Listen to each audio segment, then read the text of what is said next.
Okay, welcome everyone and a very good evening. Studium Generale Groningen welcomes you to this lecture. It is part of the University of Groningen and the Hansa University of Applied Sciences and organizes innovative and multidisciplinary activities in the fields of science, culture and society. And all the programs in the lectures, films, debates can be found on the website, and if you haven't already, you can subscribe to the newsletter. So for tonight, my name is Lisa Herzog. I teach political philosophy at the Faculty of Philosophy here in Groningen, and I'm very happy to introduce today's speaker, Jessica Frazier. This is part of what we hope will become a tradition, namely that once a year we invite a speaker who will talk about philosophy from outside the classical Western canon. This is a thing in philosophy that Europe and the Western world for a long time took itself to be the center of the world a little bit. And when I studied philosophy, for example, it was still mostly the story that philosophy started with the ancient Greek thinkers and then it went up to the present, only in Europe. But that's, of course, a very parochial and biased picture. And there are lots of thinkers outside of the Western canon. And I think it's fair to say that worldwide at the moment there's increasing awareness of all these other interesting ideas that can be found in other traditions. And there are lots of efforts to bring different philosophical traditions in dialogue with each other. So today we're very happy to welcome Dr. Jessica Frazier. She's a lecturer at Oxford University, teaching in the theology and religion and philosophy faculties. She holds degrees from Cambridge and Oxford, and her first book explored the phenomenological perspectives found in two radically different contexts, so speaking of dialogue, namely Europe and India. And she's continued to draw on these two traditions of philosophical thought, exploring their approaches to the nature of the self, ontology, and value. She's a frequent contributor to media on philosophical and Asian themes and has quite a number of forthcoming books, so look out for what will be published soon. I'll name a few. Modern Sublime, Gadamer on Being, Beauty and Globalism, The Philosophy of Ultimacy, and Being in Indian Philosophy. So today we very much look forward to your lecture on the self in Indian philosophy.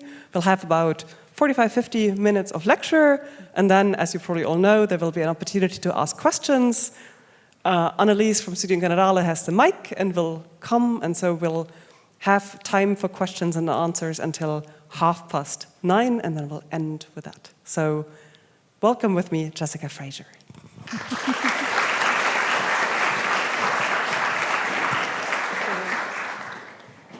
Make sure, can everyone hear me fine?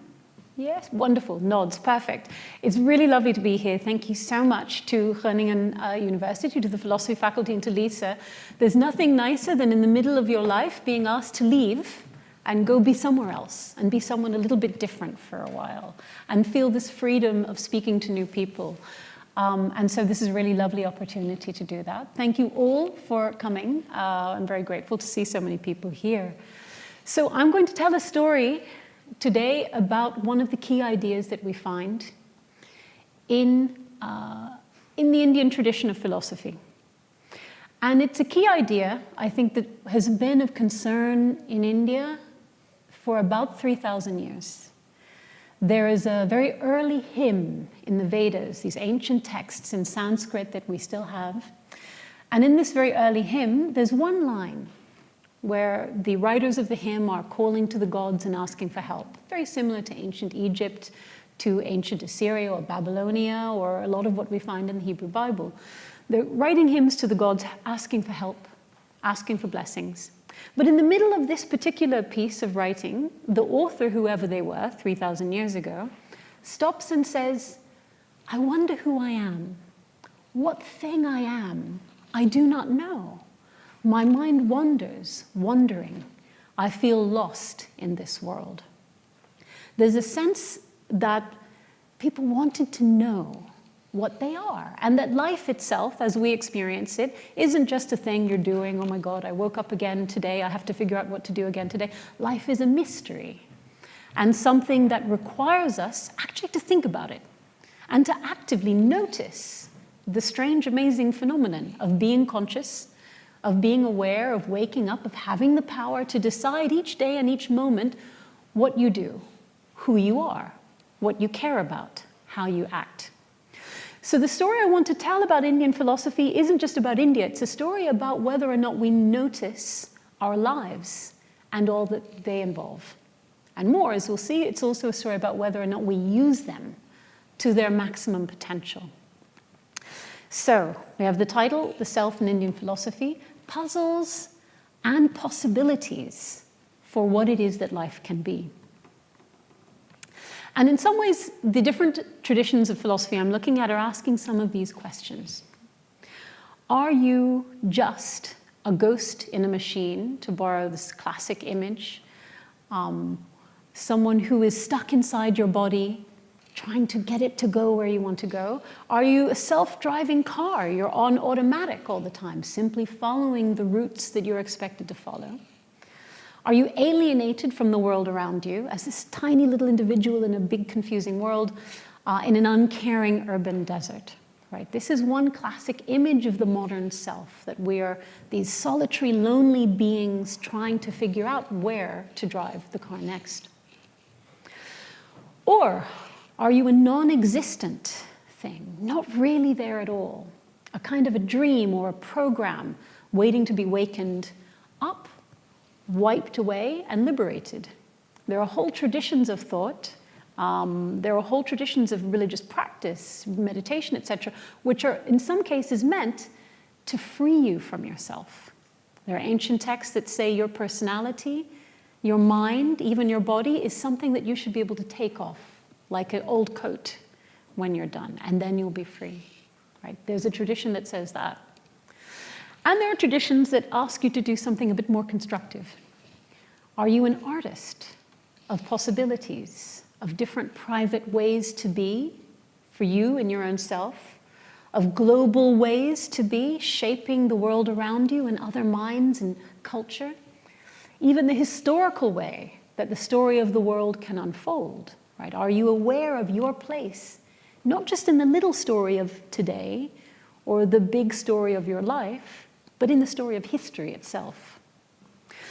The third option is what I'm going to be focusing on most. Those particular traditions in Indian thought that say you're not only a little creature in a body trying to steer your way, you're not only a brief and transient dream, some flickering in the circuits of the brain. What you really are is a center of possibility. Right? But these philosophers also want to say we don't always notice, we don't always make the most of that. In some ways, this idea is going to be a little bit in contrast to one version of what the West tends to tell us. So at least from Descartes, arguably from Plato, who uses the image of a chariot. Plato says, what is the soul? The soul is like someone in a chariot. And the chariot is running along like this, and the passions, your desires are the horses pulling the chariot, and you have to get control of it again. That image of the self, kind of, again, trying to get control, trying to figure out where we're going, is something that has rolled on through Western history.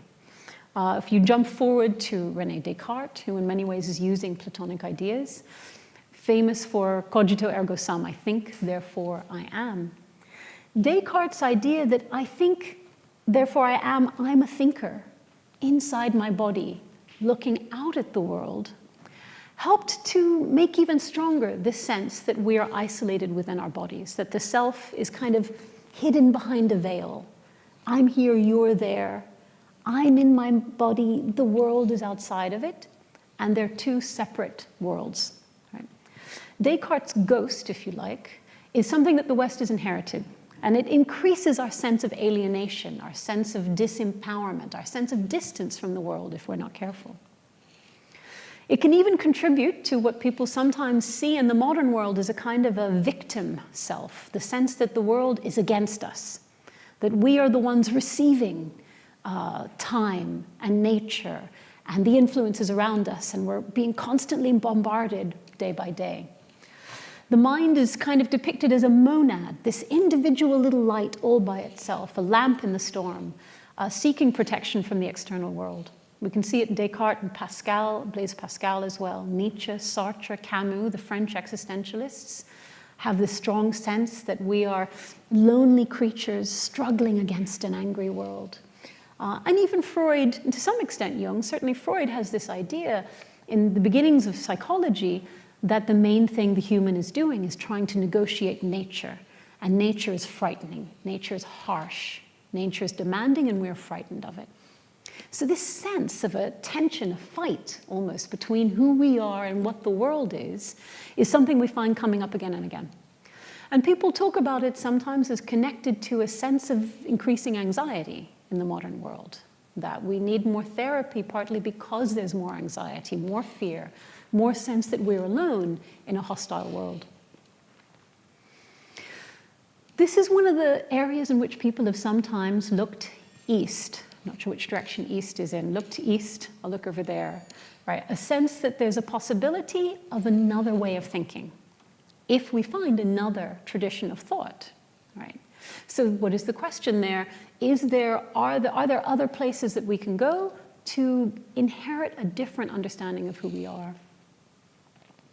This is the idea that became very popular at the end of the 1800s, beginning of the 1900s. Actually, it was there even earlier in the Enlightenment.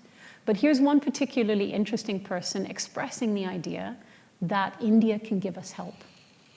So this is a quote from Max Muller. Max Muller was a German Sanskritist. He was part of this tradition that they have in Germany of studying languages, all the classical languages, brilliant scholarship. He learned Sanskrit, he found it interesting. He was offered a job in Oxford. He went to Oxford to teach Sanskrit. And of course, Oxford at that time was not only a scholarly university, it was effectively the center of British colonialism. It was the place from which India was being ruled, and a number of other countries as well. And they had a real vested interest in having Sanskritists and people studying the countries that they were ruling, explaining the countries to them so they could rule them better, and also often depicting them as inferior, right? Needing to be ruled because they weren't good enough. So Max Muller went over, in theory, to participate in this colonialist project. But, and he's not the only one this happened to, the more he read the text, the more he thought, actually, India's brilliant. India's full of brilliant ideas. India has things to say that we ought to learn. Other cultures are an exciting resource. There's tons of possibility here. And so he wrote this in his lecture, What Can India Teach Us? If I were to look over the whole world to find out the country most richly endowed with all the wealth, power, and beauty that nature can bestow, in some parts a very paradise on earth, I should point to India.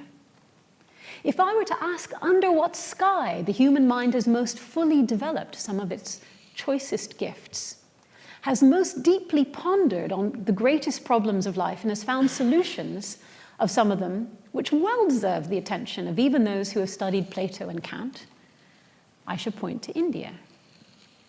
And if I were to ask myself from what literature we here in Europe, we who have been nurtured almost exclusively on the thoughts of Greeks and Romans and of one Semitic race, the Jewish, may draw that corrective which is most wanted in order to make our inner life most perfect, again, I should point to India. Interesting that he wants to use India to correct the picture of what one particular philosophical tradition needs to remember, maybe has missed, right? So there's a sense that different philosophies, different cultures can form kind of companions. You may be a genius, but if you miss one particular idea, you need someone else to show it to you. Well, that's good, because they may need you to show them something in turn. And so there's a sense of complementarity, of the usefulness of talking to other cultures and finding out what you might have failed to pick up. So he's pointing to that. But he also does point to this idea that the inner life is perhaps something that needs more attention in the Western traditions. India does spend a lot of time thinking about the inner life, about the mind, the self, about, in this moment, what your experience is. And there are different reasons for that, but one of them is very simply one text, the Yoga Sutras. I don't know if anyone here does yoga. I'm very bad at yoga. I can't touch my toes. But it's interesting, but it's also, it has this huge beneficial impact that I'm very aware of. And if you go back to the first text, the first piece of writing that really sets out what yoga is about, originally, it's not about physical activity at all. It's not about your body. It's not about stretching. It's not about physical health. It's about the mind. It's about meditation. So a little bit of Sanskrit here. Why is India so good at thinking about the self? Well, the Yoga Sutras, the first line is Atta Yoga Anushasana, which means now we're going to have instruction in how to meditate. Yoga originally means to meditate. It comes from the Sanskrit verb yuj, which is linked to the English word to yoke, to harness. And what are you harnessing in yoga? You're harnessing your own mind. Remember that image of the chariot?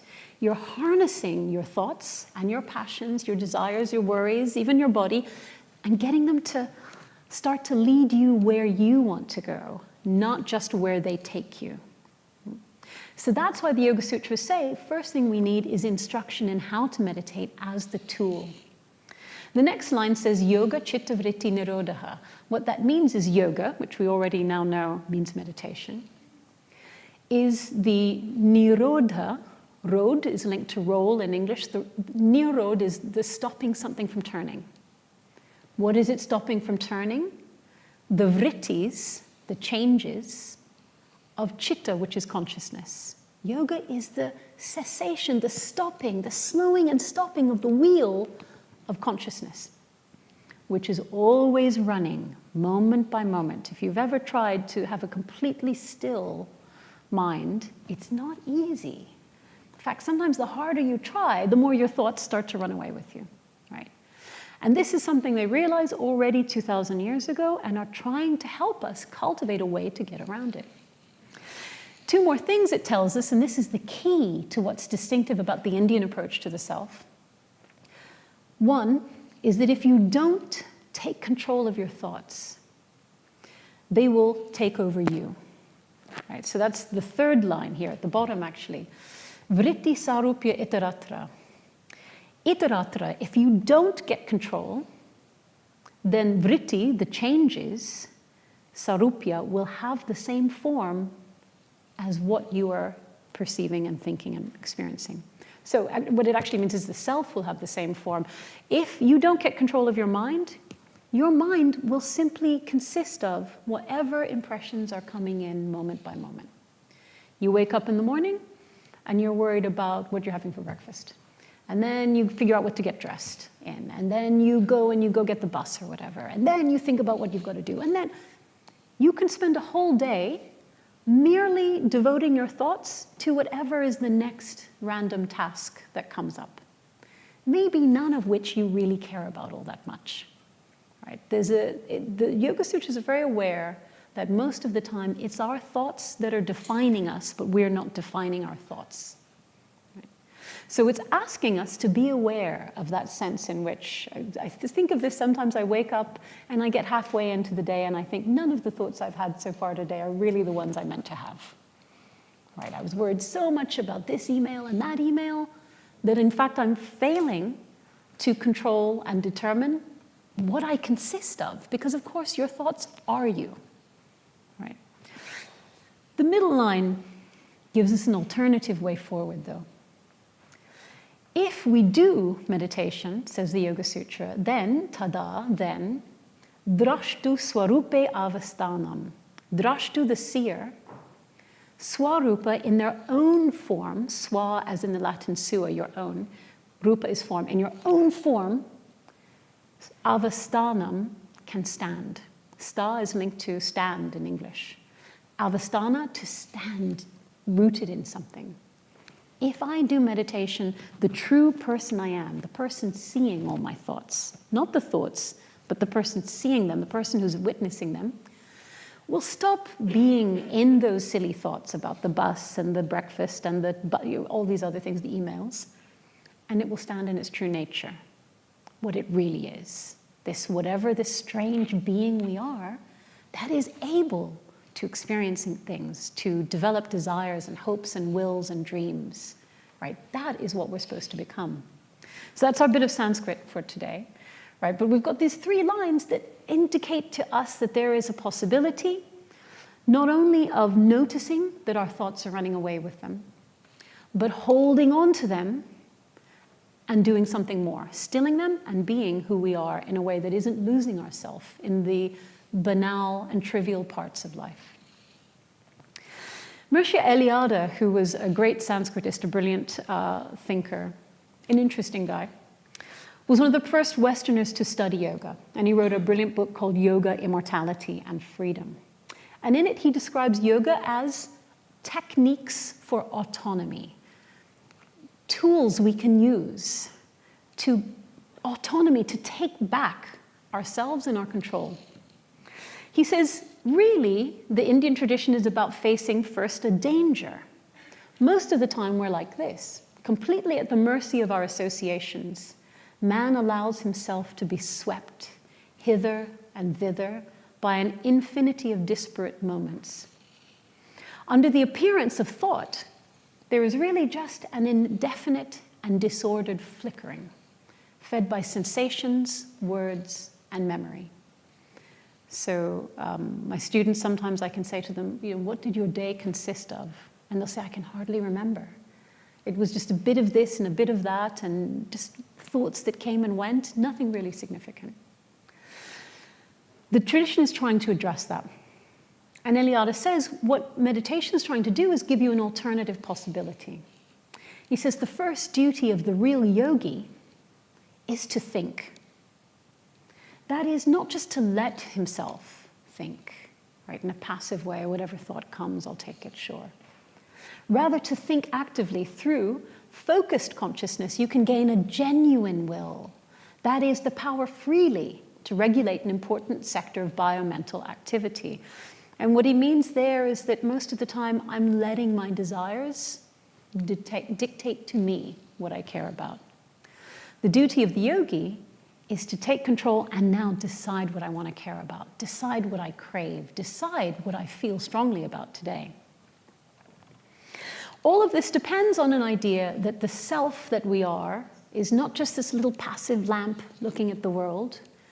Sometimes Descartes' idea of the self is referred to as the Cartesian theater, as if we were an observer sitting in a theater looking out at the world. But the thing about being a member of the audience, hopefully this may change later if you ask questions, but is it is quite passive. The world is coming at you. I'm talking at you. And Descartes' image makes it sound almost as if you are meant to be passive in your own life.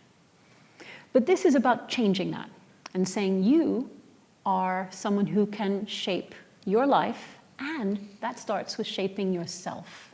Deciding what you think, what you want to be, what personality you want to have, what you want to care about, what you're excited about, where your energies go, all of it, almost like a sculptor shaping.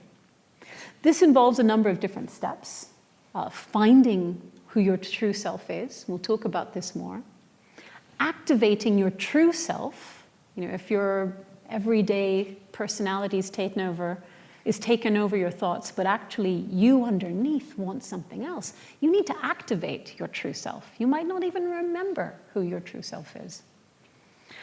In some traditions, you might then want to destroy that self, be free of the ego, let things happen, but to do so mindfully. In other traditions, though, you might want to recreate who you are. If you don't like who you are all the time, this says you have the capacity to recreate it. And this is going to involve something that neurologists talk about. There's a notion that the brain, however it works, a lot of it is kind of very straightforward. You shine a light, it responds to the light. You give it a bit of food, it responds to the food. You say something, it responds. A lot of the time, the mind is reacting simply as a straightforward machine where you give an impulse and it responds backwards. And yet the mind isn't just that. That's what's curious about the brain, is that with all of this simple biological activity happening underneath, there's also what they sometimes call the executive self. or the executive agency. It's a strange phrase. It makes it sound like a CEO in a company or something like that. But you're going to go with that image.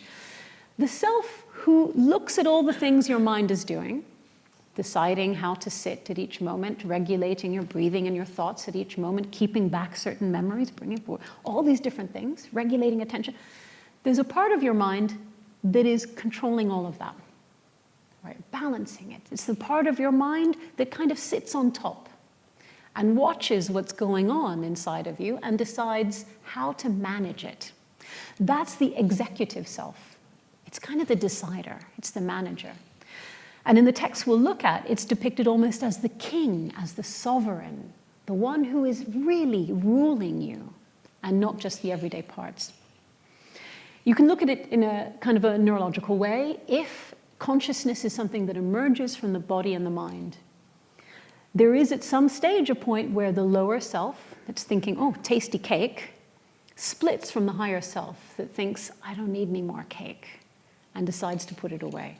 Right? That split of yourself that happens whenever, every time you negotiate your own desires and thoughts and control yourself or moderate yourself, your executive agency is coming into action, your sovereign self.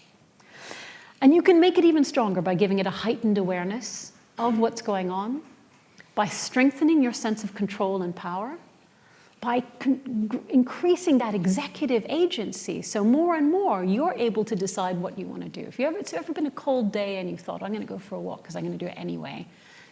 I really want to do that. You know, even though it's cold, that is something I'm going to do. That's your executive self coming to the fore.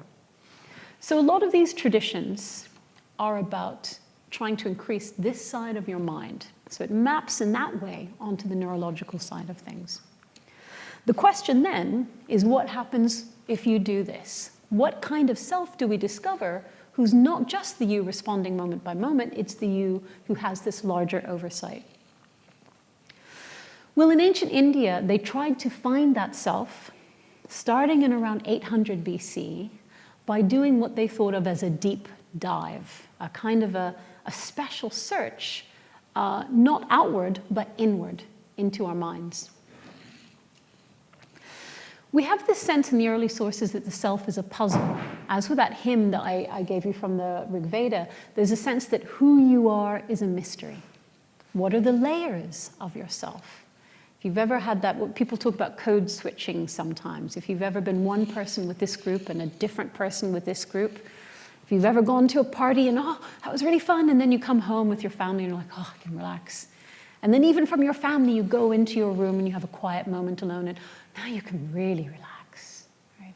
And then you're thinking and all your thoughts and worries come, and then when you get to finally, you even get out of this, you're going through different levels of the self. So there's a sense of a kind of a deep dive inward.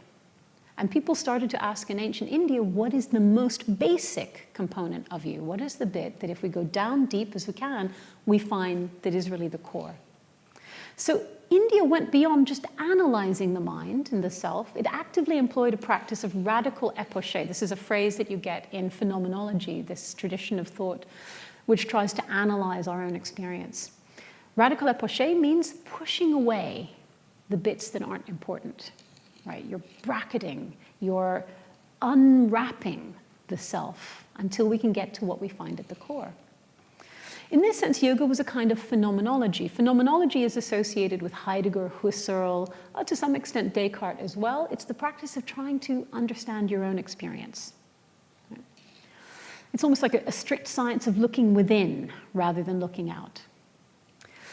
But unlike Western phenomenology, which just tried to describe your thoughts, Indian phenomenology wanted to change them. So there's a greater sense of looking for tools for alteration, for control. So it actively stripped back the functions of the self to see what was left. This is one of the earliest texts that tried to do that. It's from a text called the Chandogya Upanishad. The Upanishads you can find in any bookshop often. They influenced Schopenhauer and Nietzsche and Hegel and Walt Whitman and Thoreau and all kinds of people. They're very beautiful texts. In the Chandogya Upanishad, which is about 800 BC, one of the oldest texts we have from any living tradition in literary form, it says this: Now here, it has this idea of the body and the world as something called Brahman, which is the whole of everything. And it says here in this fort of Brahman, meaning the body, there is a small lotus, a dwelling place, and within it a small space. Indian early thinkers had noticed that the heart looks like a lotus. And they kind of thought this was interesting. I mean, actually, you can kind of see it in the image. They thought this was interesting. And the way that a lotus can unfold made them think maybe the heart can unfold. And what will you find at the center? They felt there was a space. What's in that space inside your heart? In that space, there is something. And that is what you should seek and try to discover. That's what you should seek to perceive. What is that mysterious thing inside the core of the lotus of the heart? Now, the people writing this don't know what the brain is. The people writing this don't understand neuroscience. All they know is that there's a feeling of some core in your body where the true you resides. But it's not something we're aware of very often. But that, they said, is important, and it's what you should try to find. This is from a different Upanishadic text, the same genre, where they start to think about thought.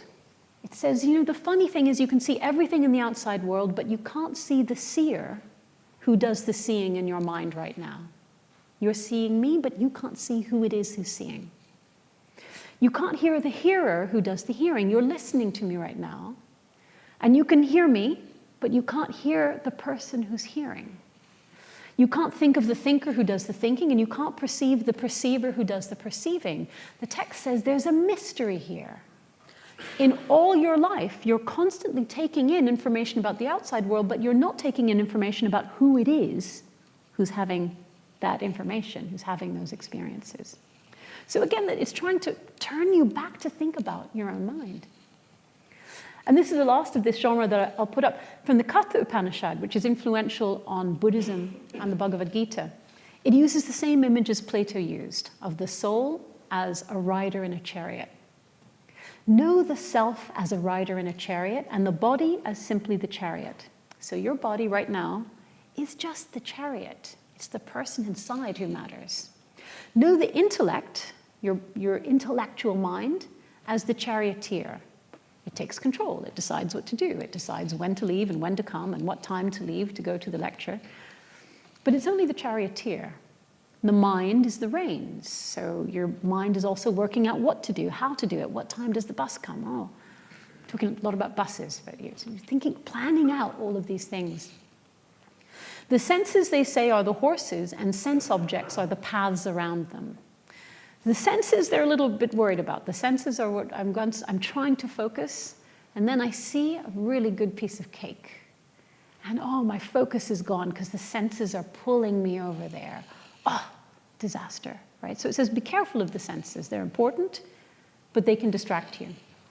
He who is linked to the body, senses, and mind, the wise proclaim as the one who enjoys. The person who is really able to enjoy life is the one who is linked here, literally as yoga, yuj, yoking, harnessing, the person who's able to control your body, your mind, your rational reasoning about things, your desires, and even what you're focusing on at each moment.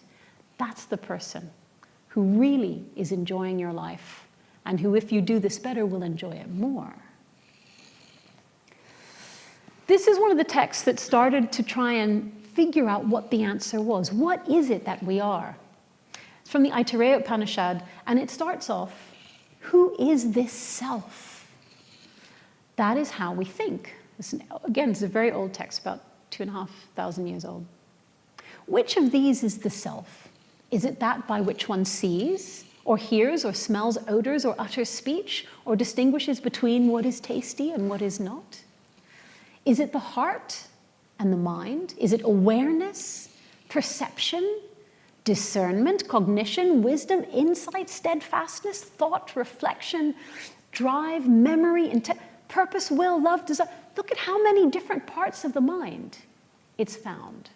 You can see that people, just to even have this kind of vocabulary of different aspects of your mind, already The whole of the Indian subcontinent was full of people going out to meditate. They're sitting often outdoors under the shade of the tree in the twilight when it's cool enough to do so, and they're carefully noticing their own mind and trying to take apart, almost like mechanics disassembling a car so they can understand it better, pulling out all these different parts, your intentions, your will, your desires, your awareness. It says, but these parts are still just various designations of cognition. They're just parts of the car. This particular text says knowledge is the part that really matters. Knowledge is the eye of all that. Knowledge is what allows you to really decide how to put the car together and where to make it go. And on knowledge it is founded. Knowledge is the eye of the world, and knowledge is the foundation. So you're doing the right thing to go to lectures and fill your minds with knowledge, because actually the text says that's what's going to help you to take control, to make sense of it. Not just to put the car together, but to drive it somewhere. This phrase that we saw briefly there, Atman, means the core self. Actually, in contemporary Hindi, if you go to India, if you watch an Indian film, it just Atma, it's just the self, just oneself. Just in the way that I can say, who's going to drive the car? Me, myself. Right? In the ancient texts, it also meant your core self, maybe your soul, the true you that is the one that you find if you unwrap all the layers. Now, what are the things you can do with your core self if you find it? One tradition was interested in trying to deconstruct and indeed even kind of destroy the core self. So there's a phrase that we find in Buddhism which is an-atman, non-self. And there's a huge amount of literature written on this. In fact, most people looking at the philosophy of self are focusing on what it means to deconstruct, to take apart the self, to take apart the mind. And the goals in Buddhist meditation were to get free of the ego, to identify the ego and its different ingredients, conceptual thinking, desire, and agency, as something you can dismantle. In some ways, Buddhism was really aware of the ways that we can become a false self. Here I am, Jessica Frazier. Someone shows me a photo of the childhood me, and I think, am I now who I meant to be? Am I now who I really intend to be? Right? And so Buddhism is quite sensitive to the dangers of getting lost in whatever person you've ended up becoming and failing to take the possibility of escaping from the limits it may put upon you. Partly because it was interested in escaping from suffering. So it wants to end the storm of fears and desires that come with your current identity, to disperse the process that is the self. It's a bit like a tornado. It's a storm. If you can slow it down, it will disperse. And you'll be free of this person, this story, this life that you're in. But I want to kind of end by thinking about a different tradition that we find in yoga, in India, in Vedanta, and certain particular groups who wanted to think about the self's capacity for creation, the self's capacity for power and agency and discovery, what is sometimes called an imaginal self. There are a lot of texts that were interested in the way that the mind is able to create reality, not just to take in what it gets each day. So I won't read all of this, but it's from the Brihadaranyaka Upanishads, one of the oldest texts we have from any philosophical tradition. It says the self has two places, this world and the other world. We don't know quite what it means by the other world. But it says there's also a third, the place of dream. The other world seems to be transcendent world beyond the physical, but the dream is the place where the two meet.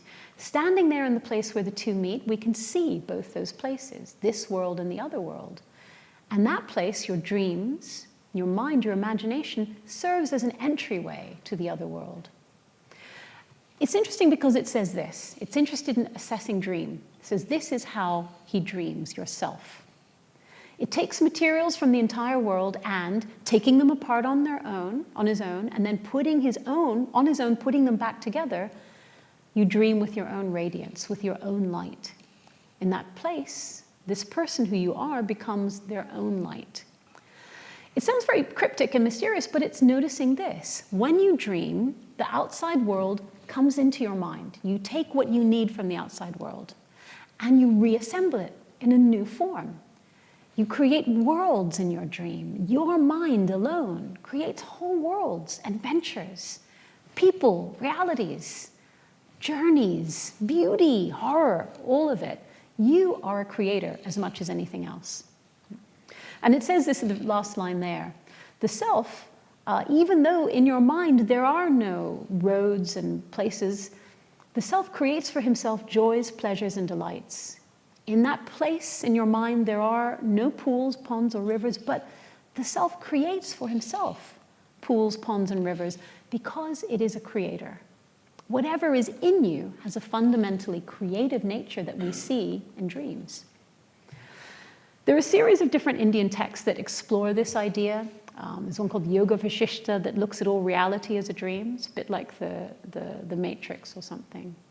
There's another text that looks at the way new personalities can exist even within a single mind.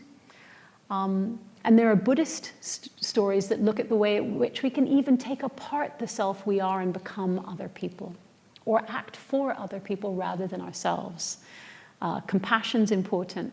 If you've ever been a parent who realizes at some point, if the car was coming down the street and was about to run over your child, you would happily take their place. In some gut level way, someone else's body is more important than your own. Right? This is an interesting insight because it also shows us that you're not stuck in your own self. You can shift so that other selves, other bodies, other people, other things are more important than you. Arguably, you see that in any soldier who fights for his people and is willing to give up his life. You don't have to even be stuck in yourself. You can expand your concern. So this leads us to the final point, that you get to make yourself what you most want to be. While India can be reductive about the self, seeking to dissolve or dissemble the mind, it can also be constructive and proactive about the self. And you see this in certain traditions. And some examples. People have started to write about this more and more. There's a philosopher called Michel Foucault, controversial in some ways, but interesting and important. And he reminded us that in every philosophical tradition, there are ways that we make ourselves who we are. He pointed out that if you don't actively make your own identity, society will make it for you. So there's a reminder that actually it can be important to take control of who you are. And a lot of this is about this sovereign executive self coming forward.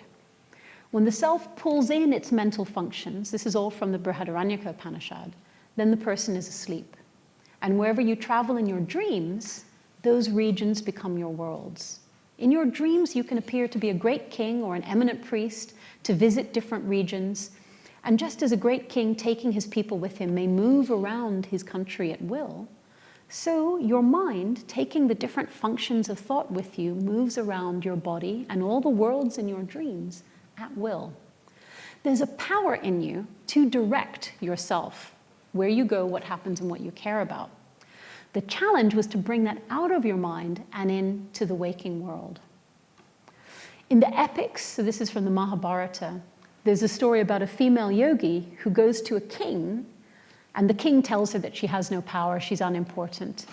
And she shows him that in fact he has. She reminds him that he himself really is there not to serve his own desires, but to serve the nation, to become a self who is expanded to the good of other people. So it's a story that tries to remind the king that actually his responsibility is not to give in to the ego, but to be aware that he's made up of all these different parts, and that he needs to make sure that he's not only thinking in terms of the parts of his body, but the parts of the country. In Ayurveda, which is Indian medical philosophy, and some of it's just straightforward medical science, there's also a really positive image of the self as something that you can try to make healthy, to make strong. If a lot of yoga was about deconstructing the ego, Ayurveda was about making the ego strong, not in the sense of giving in to all its desires, but in the sense of being a strong, positive, autonomous, kind of a king, but over your own being. And it says, here in the self, in the person, in who you really are, This is where action, consequences, knowledge, delusion, happiness, suffering, life, death, ownership, everything comes from. There cannot be light, darkness, truth, falsehood, scripture, auspicious and inauspicious actions if there is no active and aware person. If there's no self at the heart of you who's awake and alive, nothing else will happen.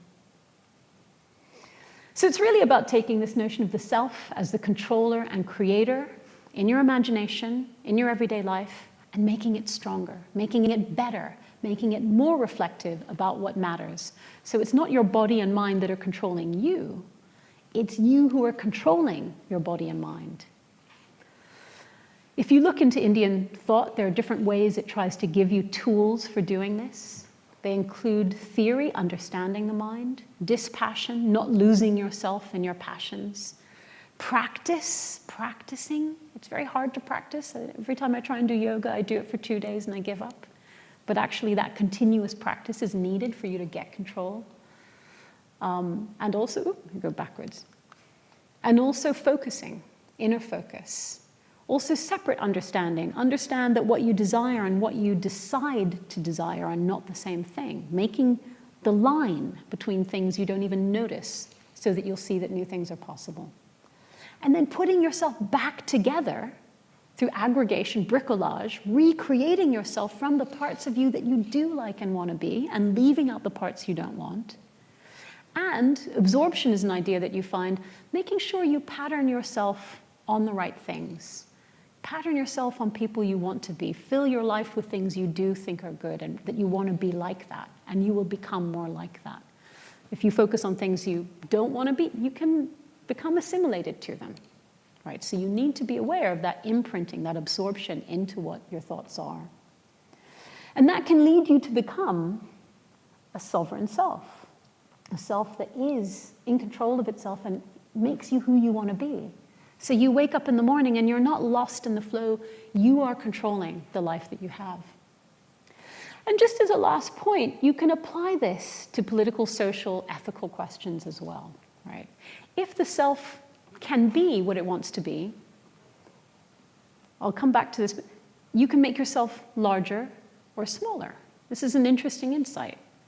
You can be a little you, and that's the me that I am when I wake up in the morning and I think, oh yeah, oh God, I'm really worried about, I forgot to do the laundry, I forgot to send that email. Oh, those little things in my local life are controlling me and containing me. But I can also stop. I can spread my concern.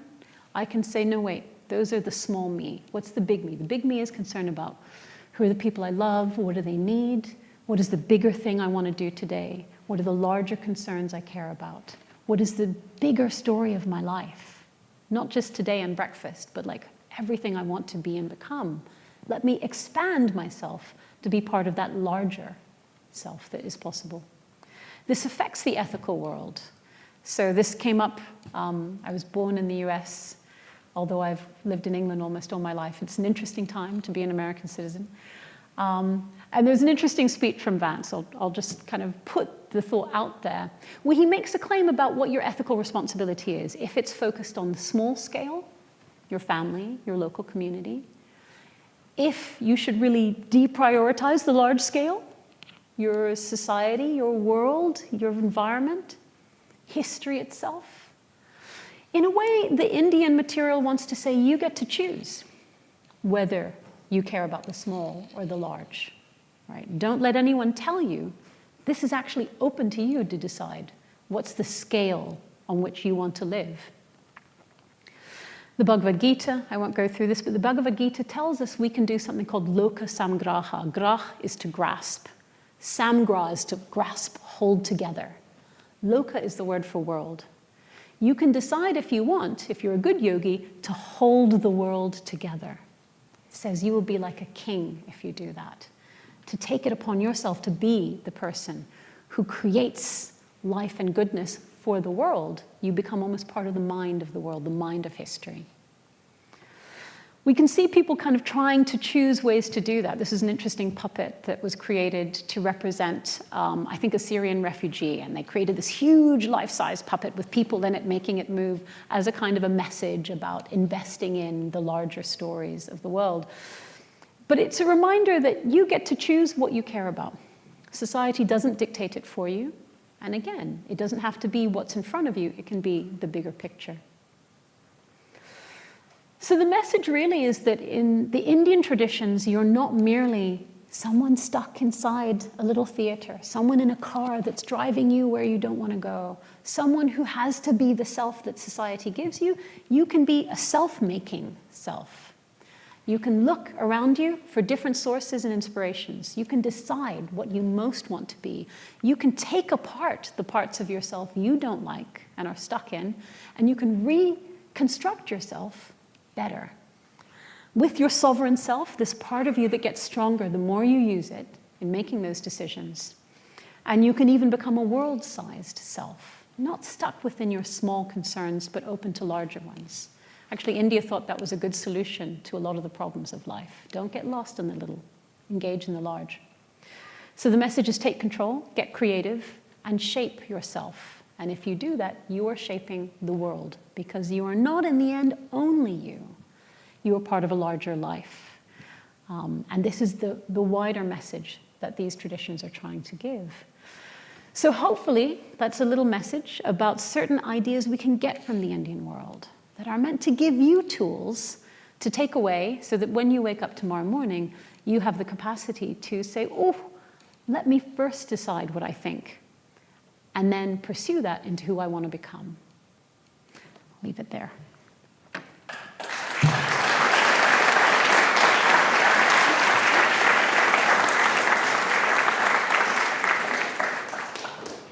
Thank you very much for this incredibly rich lecture, from historical texts to how we can think about ourselves. A very positive story, I guess, and also probably a demanding one, but I'm sure there will be lots of questions and reactions. Please show your hand, and we have a mic that can go around. Let me start with the first. Oh, there's already one. Perfect. Can we start over there, please?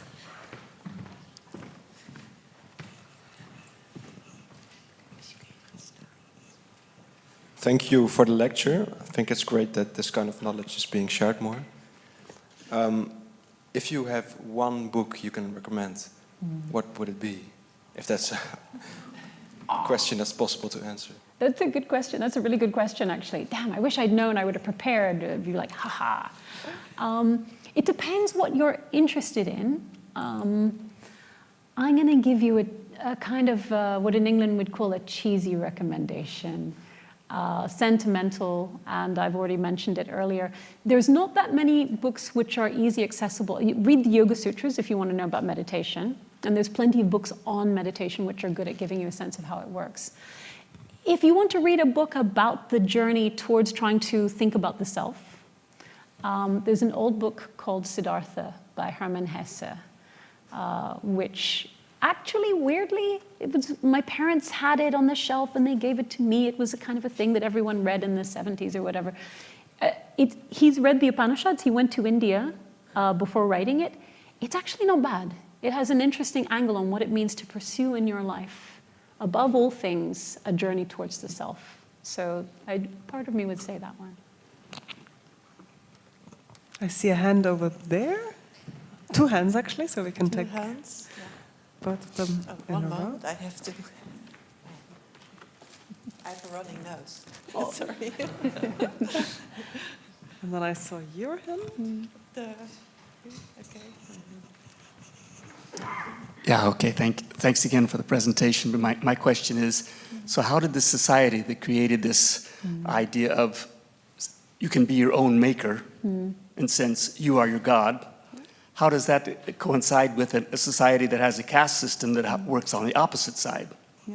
Yeah, good question. And this question often comes up. Like, you're all these wonderful philosophical things, and then how do you get this social reality? I think, I'm afraid most societies did. So I think some of this is about the realpolitik, right? I think at the time when British Romanticism was becoming most florid in the idea that you should pursue your passions was exactly when society was most repressive, and the class system in the UK, which actually was not that much different, and similarly ruined lives in many cases. I think also, though, that it's interesting if you go back and read the texts in India that recommend caste kind of identities. They're really into locking down the self.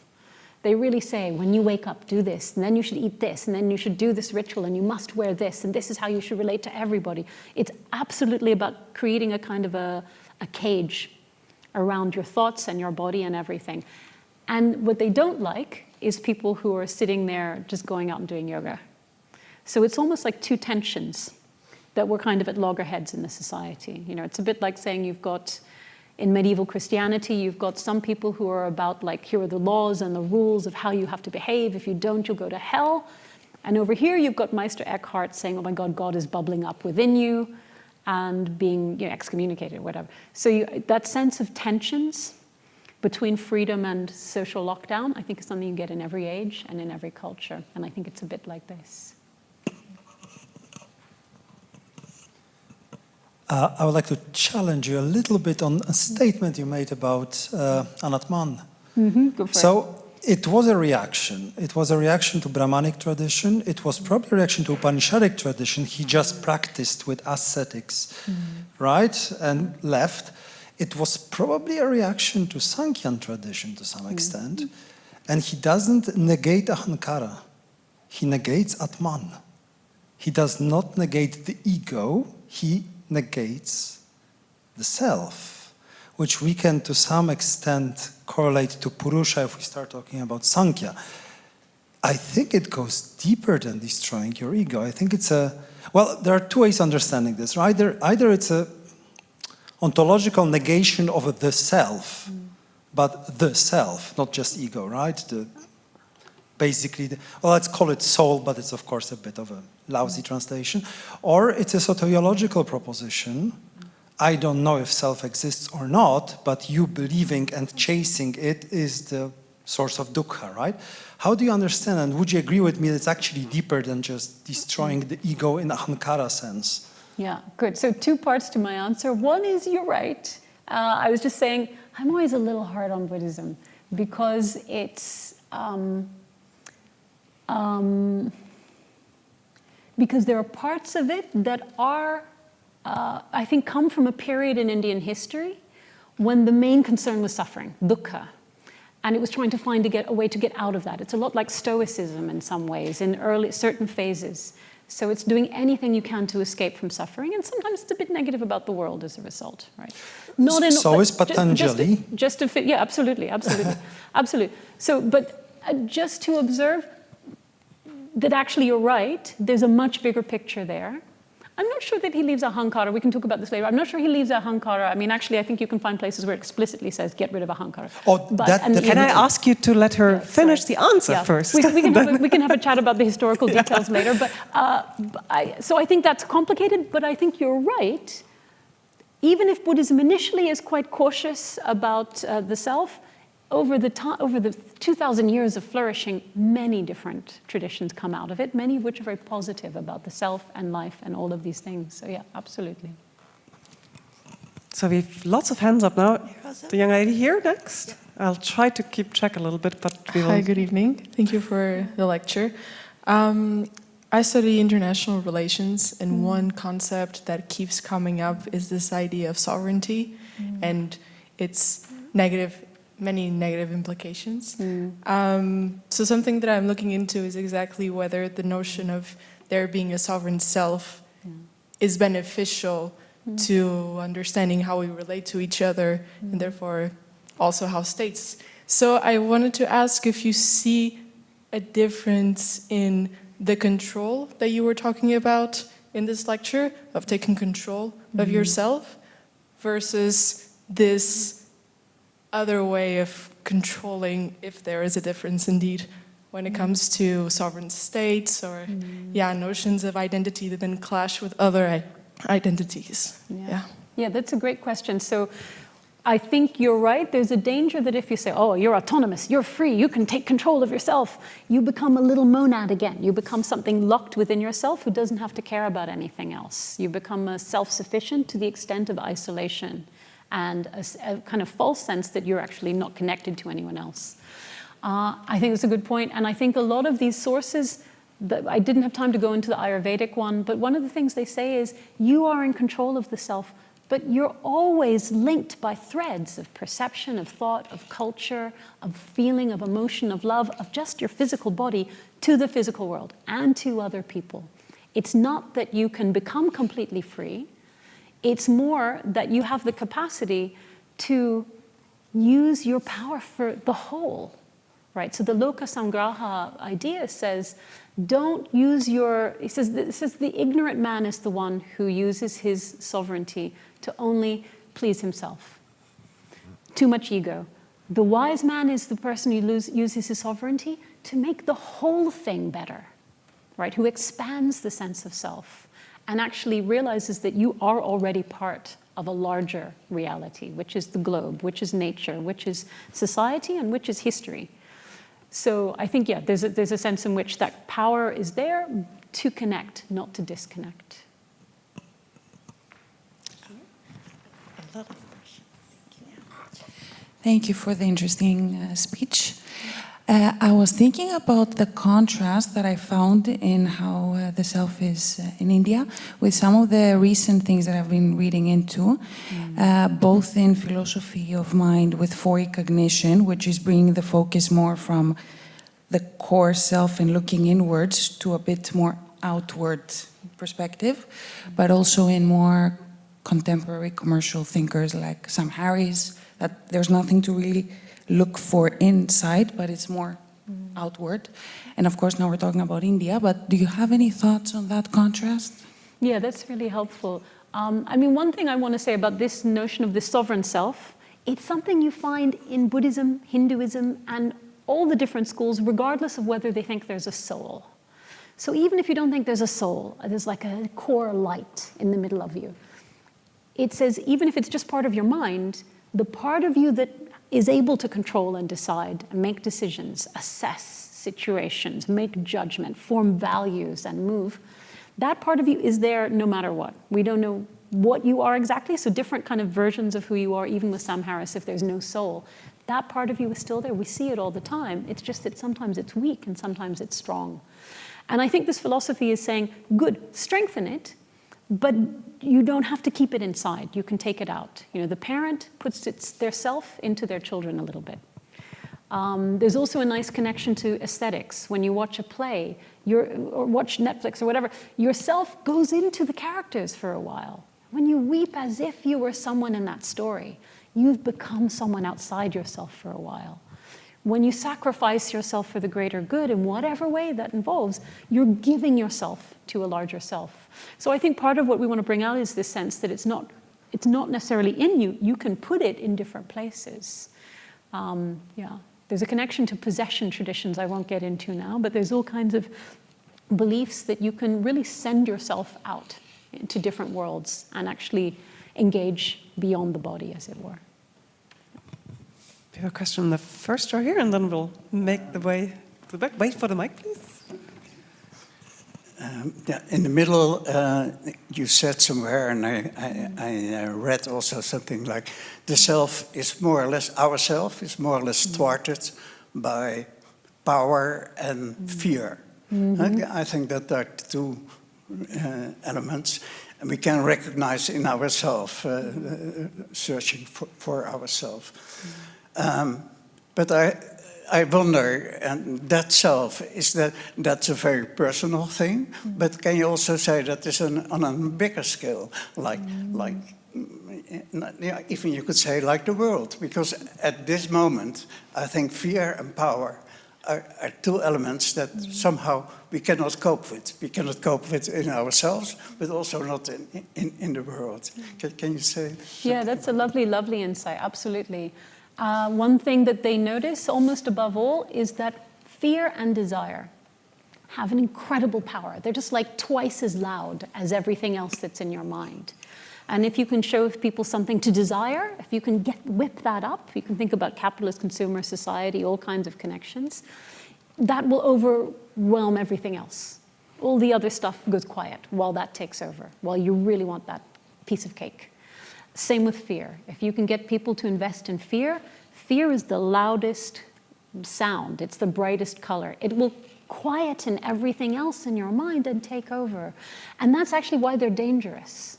That's why one of the most important things is to learn to calm that and escape from them, because you won't even know what else is possible if something is shouting fear or desire and power at you. So I think, and you're absolutely right, seeing that as a social, cultural, and political voice is something that should be equally, we should be equally careful about.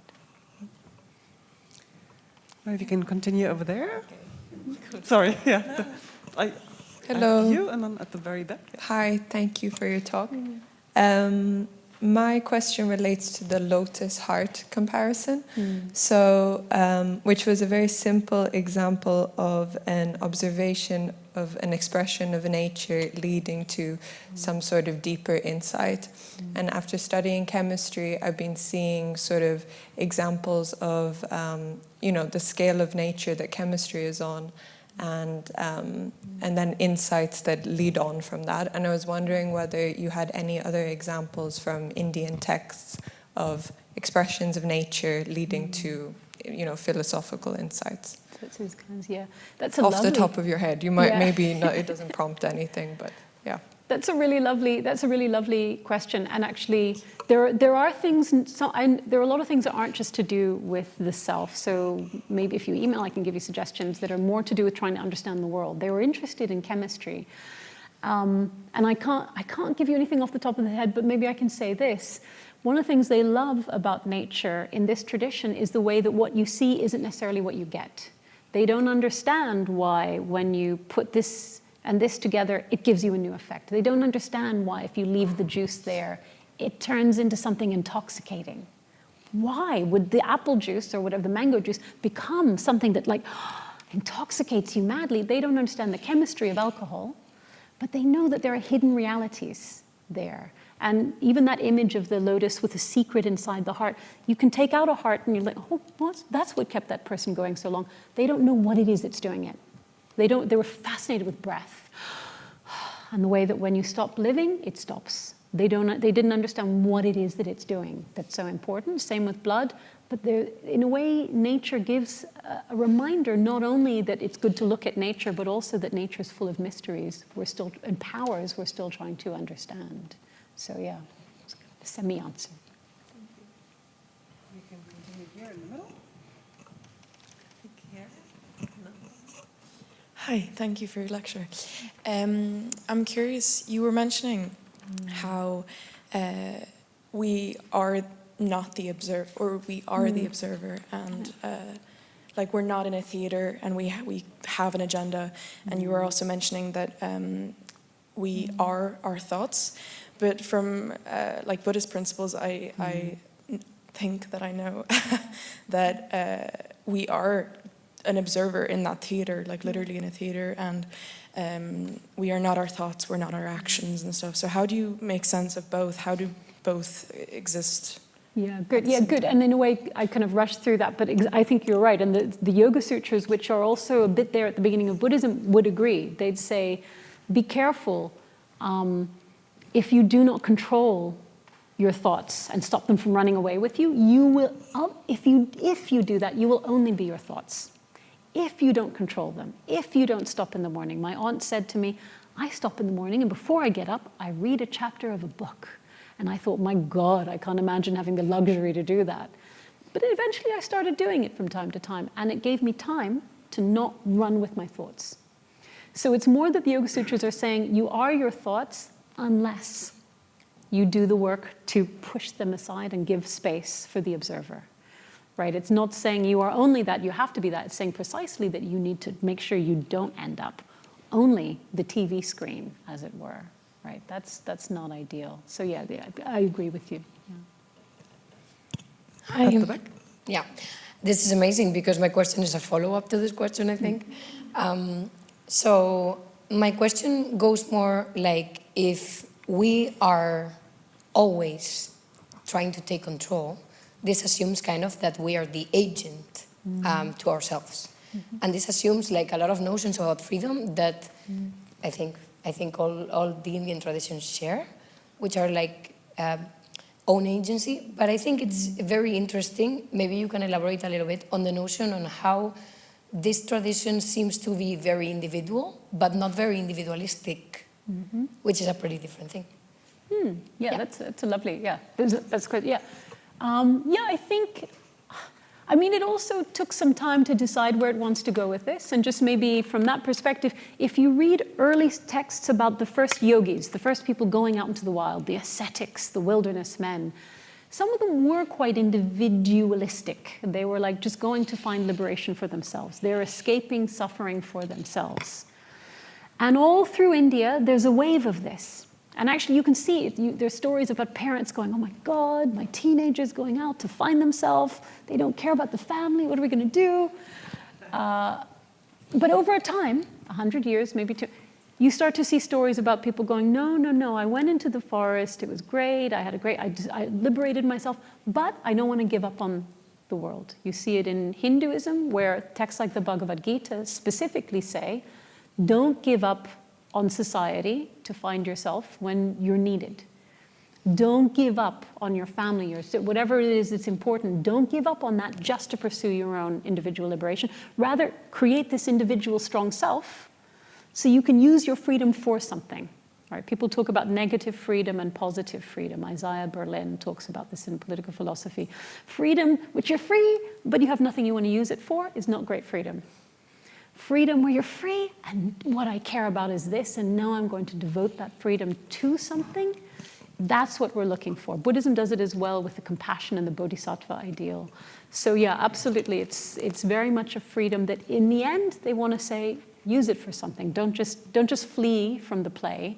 Take over the play and make it a good play, if that makes sense.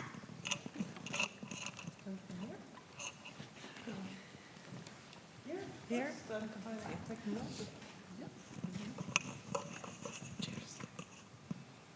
Hello. Yeah, it was a very beautiful lecture. Thank you lots.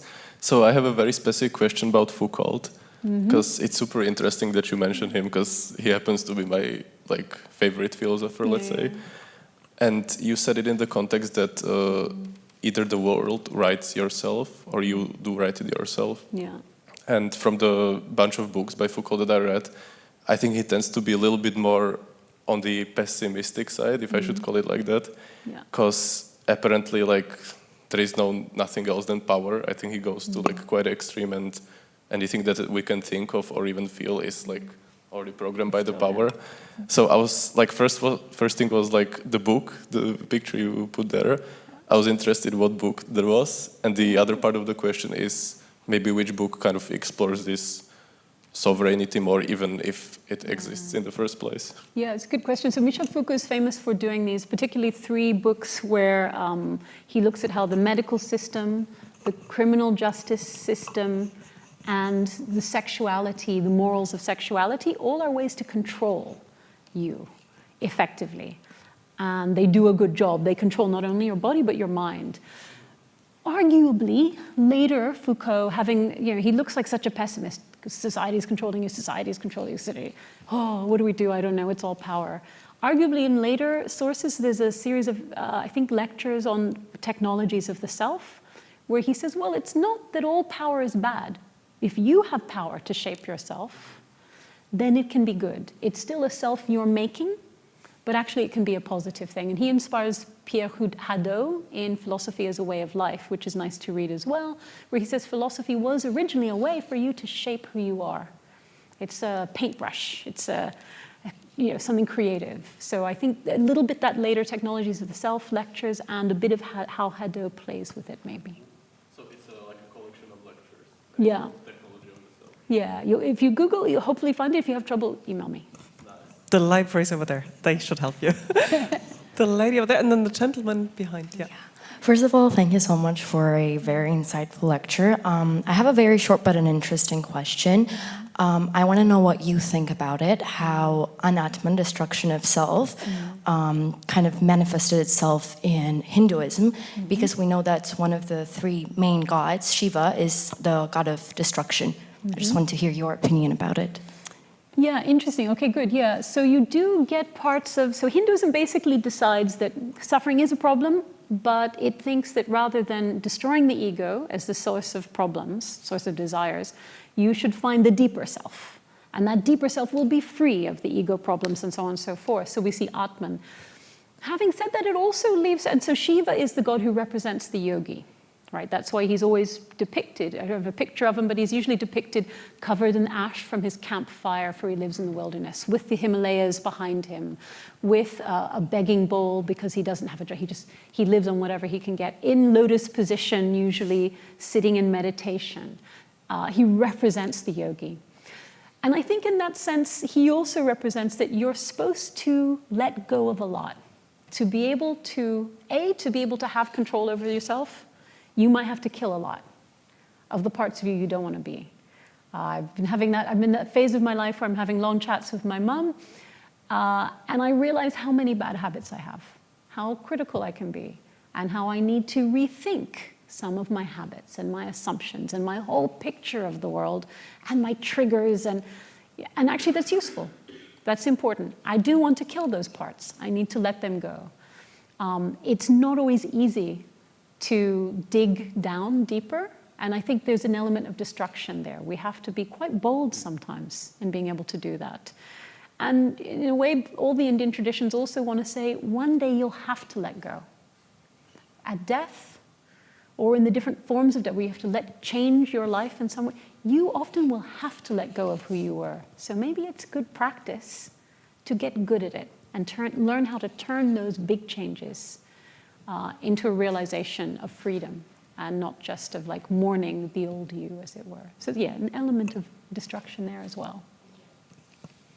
Gentleman behind, yeah. Thanks.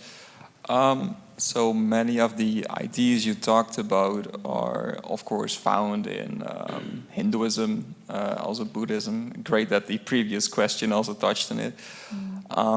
But I wondered, so why call it Indian philosophy instead? Oh, sorry, why call it Indian philosophy?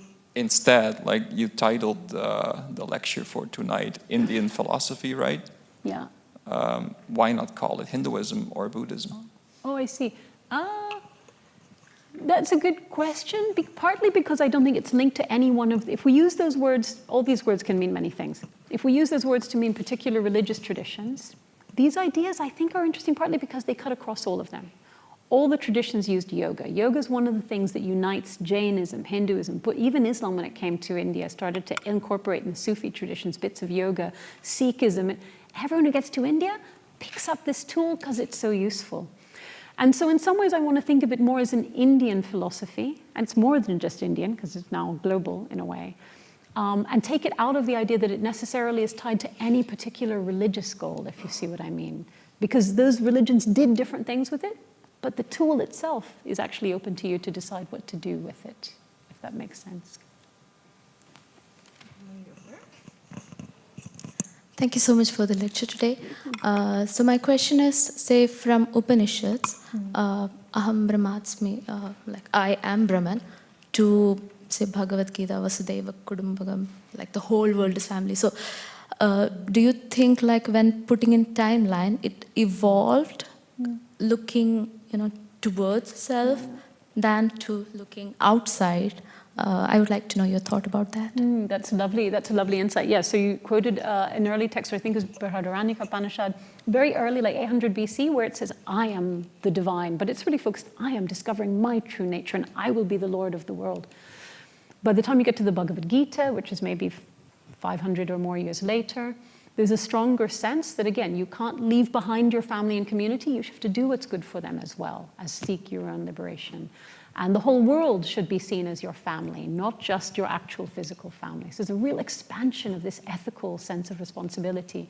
Why? I think different reasons. India had expanded, so internal empires had expanded India's sense. You no longer are just aware of your tribe and your village. You're aware of the kingdom, of the cities. People are suddenly aware that there are mountains in the north and seas in the south. So there is a bigger picture, that geopolitically, if you like. And maybe a shout out to Buddhism. The Emperor Ashoka Maurya, this important empire from around 300 BC, united bloodily, but he did unite a lot of India into a shared nation. And once he did, after shedding lots of blood, he said, now let's be peaceful. And he set up what are called the Ashokan pillars. So I think it's on the flag of India, or certain symbols of India, you get this pillar. And he wrote on it, we should all follow Dharma, which he used to mean good order, right ethics, responsibility for all. And he demonstrated it by planting trees by the roads, building good roads, planting fruit trees so everyone would have things. Basically trying to create a positive society with a sense of shared positive responsibility. And in doing that, even when his empire fell, for centuries afterwards, Hindu thinkers also started to say, you know what, he's right about that. We need this larger sort of communal ethics. So it's both naturally evolving out of Hinduism and also responding to other people who had said, you know what, we need to think bigger and maybe more socially from now on. Yes, there's various things, but those are some of them. Well, maybe that's a good note to end on. The hope that there's a possibility of developing towards the social. Let us thank Jessica Frazier very much. Thank you, guys.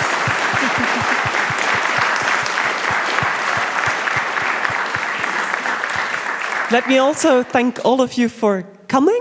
As you know, there will be more slides, and if you want to leave feedback on the lecture, here's a QR code. This is a Dutch version. You'll also get an email if you've registered, and that is in 2 languages. So do leave your feedback, do give your thoughts. And we hope to see you again at other Studium Canadale events. Thank you so much for coming. I hope you've taken some inspiration, some thoughts for yourself and the bigger self. Thank you so much. Thank you all. Good night. Much appreciated.